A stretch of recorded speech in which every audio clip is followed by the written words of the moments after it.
And now to a story we first broke on our CBS Chicago website. The state is asking the federal government to chip in an extra $300 a week in unemployment benefits. Illinois is among the last to apply, and many are asking what took so long. CBS News' Jeremy Ross digging into that question tonight. Jeremy.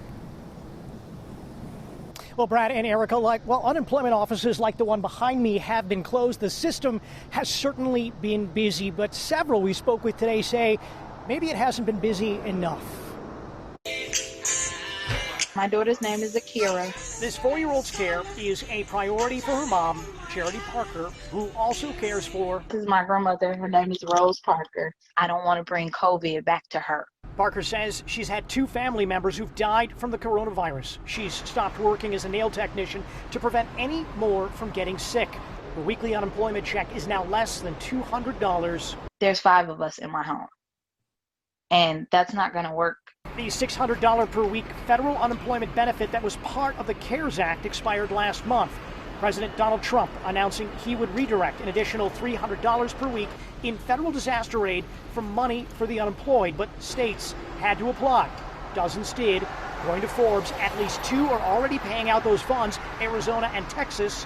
So what about Illinois?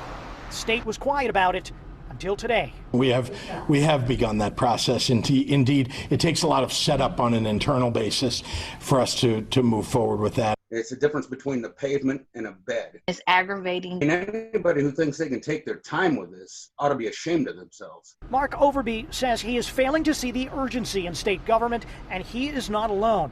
CBS 2 receiving email after email, more than a half dozen of unsolicited news tips from people asking what the state is doing to help them make ends meet as jobs are shut down and businesses are boarded up. I have to sacrifice. Do I pay this bill or do I buy something that I need? What would $300 more per week do for you and your family? Paying rent. It would also help with paying some of the bills that I have. And we called and emailed the state for specifics on this process. We didn't get specifics today. We did get a response, a spokesperson for the governor telling us that the state is working on this issue and will provide more information as it becomes available. Live in Lincoln Square, Jeremy Ross, CBS 2 News. Brad. Not much of an answer there. You spoke with 2 people, Jeremy, both no longer getting that $600 a week from the feds. What did they say happen if they go another month without getting that additional now $300 a week? What are they going to do?